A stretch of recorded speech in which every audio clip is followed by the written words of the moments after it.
Hello guys, வணக்கம். This is Anbuseelan. இன்னைக்கு நம்ம என்ன பார்க்க போகிறோம் அப்படின்னா, ஸ்டாக் மார்க்கெட்டில் இன்வெஸ்ட் பண்ணும்போது மேஜராக இன்வெஸ்டர் பண்ணக்கூடிய மிஸ்டேக்ஸ் என்ன அப்படிங்கிறது தான் இந்த வீடியோவை ஸ்கிப் பண்ணாமல் முழுமையாக பாருங்கள். எஜுகேஷன் பர்பஸ்க்காக என்னோட டெலகிராம் குரூப், வாட்ஸ்அப் குரூப்பில் இணையனும் விருப்பம் உள்ளவங்க டிஸ்கிரிப்ஷன் பாக்ஸில் லிங்க் கொடுத்துருக்கேன். அந்த லிங்கை பயன்பெற்று கொள்ளலாம்.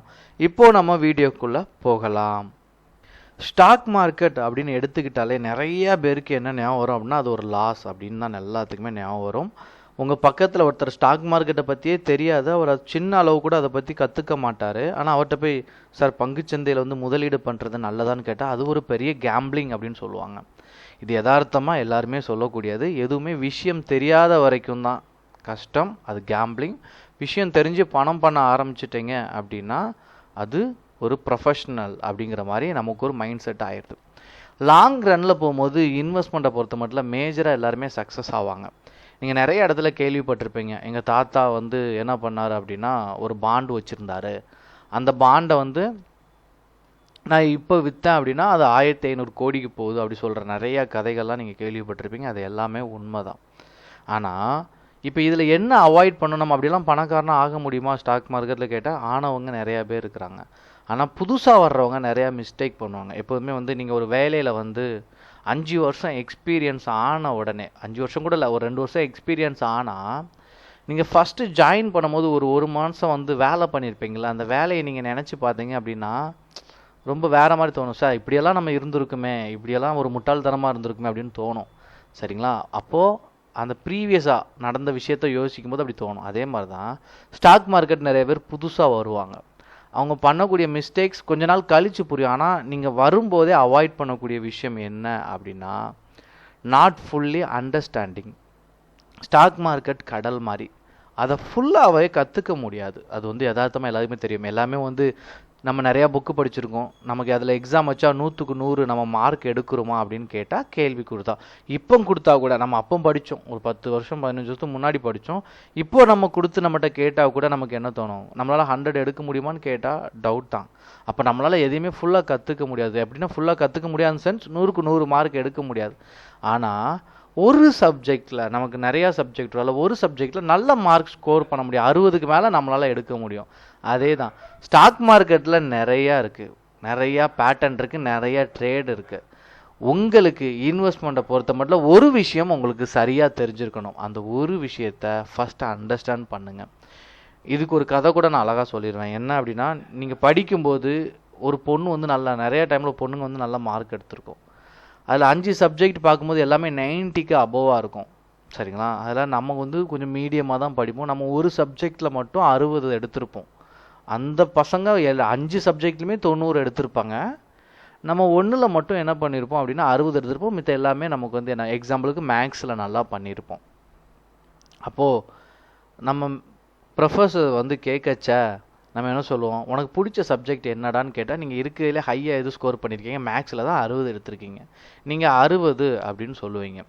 ஸோ அந்த ஃபஸ்ட்டு ஸ்கோர் பண்ண ஆள்கிட்ட போயிட்டு எல்லாம் 90க்கு மேலே எடுத்துருக்கல, உனக்கு பிடிக்காத சப்ஜெக்ட் என்ன அப்படின்னு கேட்டால், அவங்க 91 எடுத்திருப்பாங்க மேக்ஸில், மித்தெல்லாம் 91க்கு அபோவாக இருக்கும். அவங்க பிடிக்காத சப்ஜெக்ட் 91 அப்படின்னு அந்த 91 எடுத்த மேக்ஸை சொல்லுவாங்க. நல்லா புரிஞ்சுக்கங்க. இப்போ யார் ஃப்யூச்சரில் அறிவாளியாக வருவான்னு கேட்டால், இவனுக்கு இந்த 60 தான் 60 மார்க் எடுத்திருக்குல்ல, இவன் இதிலே நிறையா ப்ராக்டிஸ் பண்ணுவான். அவன் எண்ட் ஆஃப் த டே பார்த்தீங்கன்னா அவன் மேக்ஸ் ப்ரொஃபஸராக இருப்பான். ஸோ இந்த மாதிரி நிறைய கதைகள்லாம் இருக்கும். அதே தான், என்ன தெரியுது அப்படிங்கிறது முக்கியம் இல்லை, தெரிஞ்சதை சரியாக பண்ணுறோமா அப்படிங்கிறது முக்கியம். அதனால் ஸ்டாக் மார்க்கெட் நிறையா கற்றுக்கணுமா அப்படின்னா, எஸ், ஒன்றுமே தெரியாமல் வந்தீங்கன்னா மாட்டிப்பீங்க. அப்போ ஏதோ ஒன்று கண்டிப்பாக தெரிஞ்சிருக்கணும்.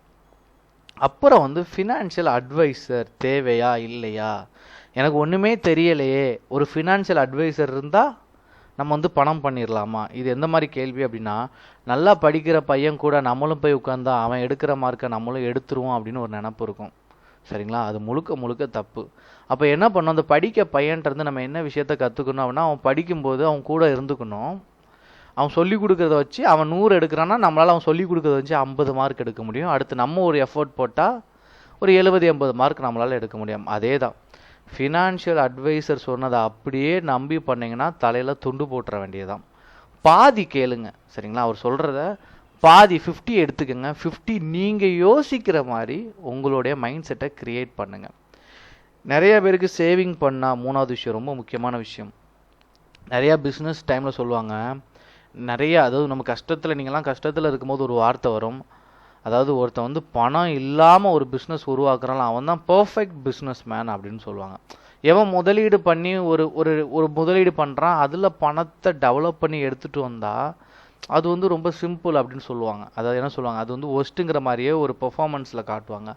அப்படி இல்லை, ஸ்டாக் மார்க்கெட்டில் நீங்கள் இன்வெஸ்ட் பண்ணால் தான் பணமே சம்பாதிக்க முடியும். சரிங்களா? ஸோ அந்த மாதிரி கருத்து நிறையா பேர் சொல்லிகிட்டு இருப்பாங்க, அதை விட்டுருங்க. உங்களுக்கு தேவையானது என்ன அப்படின்னா, சின்ன லெவலில் இன்வெஸ்ட்மெண்ட் போட்டு பணம் பண்ண முடிஞ்சால் தான் நீங்கள் பெரிய லெவலில் இன்வெஸ்ட்மெண்ட் பண்ணி உங்களுடைய பிஸ்னஸை சக்ஸஸாக எடுத்துகிட்டு போக முடியும். ஏன் அப்படின்னா, ஸ்டாக் மார்க்கெட் ஒவ்வொருத்தருக்குமே அது இண்டிவிஜுவல் பிஸ்னஸ். நீங்கள் அந்த பிஸ்னஸை புரியாத வரைக்கும் கஷ்டம், சரியாக புரிஞ்சிட்டிங்க அப்படின்னா சக்ஸஸ் பண்ணிடலாம். இன்னொன்று டிசிப்ளின். நிறைய பேருக்கு என்ன இருக்கும் அப்படின்னா, சொல்லுவாங்கல்ல, நம்ம வந்து நிறைய இடத்துல பார்த்துருக்கோம்.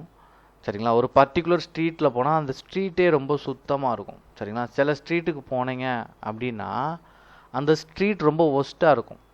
சரிங்களா? உடனே நம்ம என்ன சொல்லுவோம், முனிசிபாலிட்டிலேருந்து ஆள் வந்தாங்க, சரிங்களா, பஞ்சாயத்து போர்ட்லேருந்து ஆள் வந்தாங்க, இவங்க இருக்கிறனால அந்த இடம் கிளியர் ஆயிடுச்சு, அந்த ஏரியா சூப்பராக இருக்குது. அப்படி இல்லை, அங்கே இருக்கிற நபர் என்ன, அங்கே இருக்கிற வீட்டில் குடியிருக்கிறாங்கல்ல, அவங்க அந்த வீட்டை ரொம்ப சுத்தமாக வச்சுருப்பாங்க. சரிங்களா? அதனால் இவர் இருக்கிறதுனால அப்படிங்கிறது கிடையாது. அதே மாதிரி ஸ்டாக் மார்க்கெட்டில் என்ன தெரியுமா இருக்கும், பணம் பண்ணுறவன் எல்லாம் ஒரு விஷயத்த கரெக்டாக மெயின்டைன் பண்ணுவான். அதை கண்டுபிடிக்கணும். அதுக்கு என்ன அப்படின்னா, அது பெரிய விஷயம்லாம் கிடையாது. ஸ்டாக் மார்க்கெட்டில் தொடர்ந்து 8 மணி நேரம் 2 மணி நேரம் ப்ராக்டிஸ், 6 ஹவர்ஸ் நீங்கள் ஸ்டாக் மார்க்கெட்டில் உட்காரணும்.